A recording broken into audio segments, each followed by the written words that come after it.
ஒருத்தனுக்கு படு பயங்கரமான வாயாடி பொண்டாட்டி வசமா வச்சுக்கிட்டா.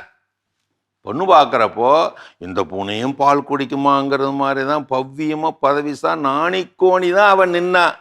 அதை பார்த்துவிட்டு அதை நம்பிவிட்டு இந்த பயவுள்ள முழுசா ஏமாந்து தொலைஞ்சிட்டான். காலையில கண்ணு முழிச்சதுல இருந்து ராத்திரி கண் அசர வரைக்கும் சும்மா தொண்ணு பேசிக்கிட்டே இருப்பா. வெங்கலக்கடையில பூந்த குட்டியான கணக்கா சலன்னு வீடு முழுக்க சலன்னு சலம்பிக்கிட்டே இருப்பா. புருஷனை போட்டு திட்டிக்கிட்டே இருப்பா, ஓவர் டைம் போட்டு திட்டுவா. அதனால இவனுக்கு மன நிம்மதி ஒட்டு மொத்தமா கெட்டு போச்சு. ஒரு நாள் பொறுமையே இழந்து போயிட்டான், கத்தி விட்டான்.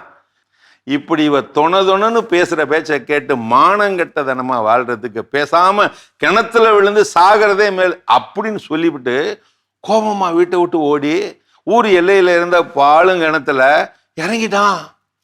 குதிக்கிறதுக்கு முன்னாடி கொஞ்சம் அந்த தண்ணியெல்லாம் உத்து பார்த்தான், சுற்றுப்புற சூழல்லாம் ஆராய்ஞ்சு பார்த்தான். அவன் பொண்டாட்டியும் இவரை பார்த்துப்பிட்டு பின்னாடியே துரத்திக்கிட்டு ஓடி வந்தா. ஏங்க நில்லுங்க, கிணத்துல விழுந்துடாதீங்க, ஏங்க நில்லுங்கன்னு கத்திக்கிட்டே வந்தா.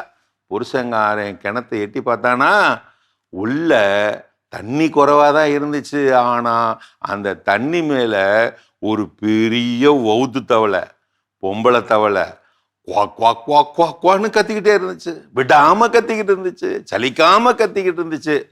இதை விடாம கேட்டுக்கிட்டே தான் இருந்துச்சு. பக்கத்துல இருந்த புருஷன் தவளை ஒரு சைஸான யோசனையோட அதை பார்த்து சகிச்சுக்கிட்டே இருந்துச்சு. அந்த புருஷன் தவளை ஒரு தெளிவோட தலையாட்டிக்கிட்டான் நம்மாளு. அப்ப பார்த்து பின்னாடியே ஓடி வந்த அவனோட பொண்டாட்டி கிணத்துக்கு மேலே இருந்து கையெடுத்து கும்பிட்டு மன்றாடுனா. ஏங்க என்னைய மன்னிச்சிருங்க, இனிமே நான் உங்களை தொணன்னு பேச மாட்டேன், வாயை அடைச்சிக்கிறேன், உங்களை ஒரு வார்த்தை கூட திட்ட மாட்டேன், வாங்க வீட்டுக்கு வாங்க அப்படின்னு பாசமா அழுது அடிஞ்சாளா, கெஞ்சினாளா. அதை கேட்டு இவன் மெதுவா மெல்ல கிணத்தை விட்டு மொல்லமா மேலே ஏறி வந்து பொண்டாட்டிய பாசமா பார்த்து சிரிச்சான்.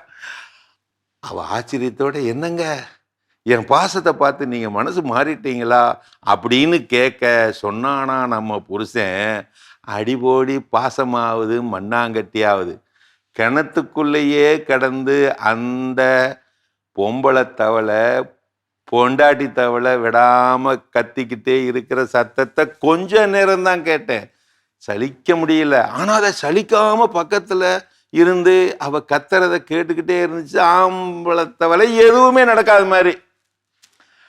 அப்பதான் யோசித்தேன், வீட்டுல நீ ஒருத்தி பேசுற சத்தமே தாங்கல, அதுக்கு பயந்து இங்க கிணத்துக்குள்ள வந்தா இந்த தவளையும் சேர்ந்து 2 சவுண்ட் ஆயிருமே, எதுக்கு நான் வீட்டுக்கே ஒருத்தி சத்தத்தை மட்டும் கேட்கறதே பரவாயில்ல அப்படின்னு முடிவு பண்ணிட்டேன்.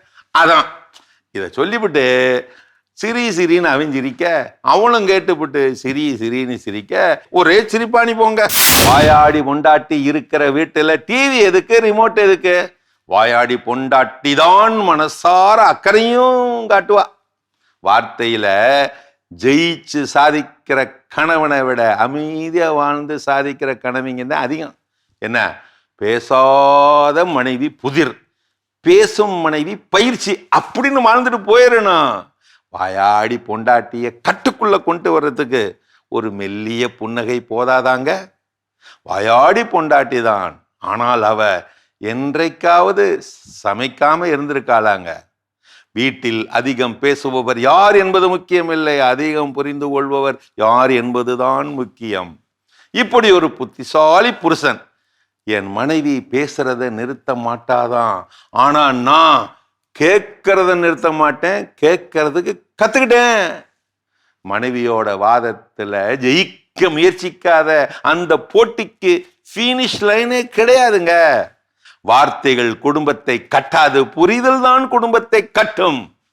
அன்பு என்னும் இடத்தில் வாக்குவாதம் வரலாம், மரியாதை இருக்கும் இடத்தில் வாக்குவாதங்கள் நீண்ட நாள் தங்காது. மனைவி பேசுவதை நிறுத்த சொல்லுவதை விட அதை கேட்டு கேட்டு கற்றுக்கொள்வது ஒரு நல்ல முதலீடுங்க. ஆம், ஒரு நல்ல குடும்பத்தில் சண்டை இல்லாதது அதிசயம் அல்ல, சண்டைக்கு பிறகும் அன்பு குறையாதது தான் அதிசயமே.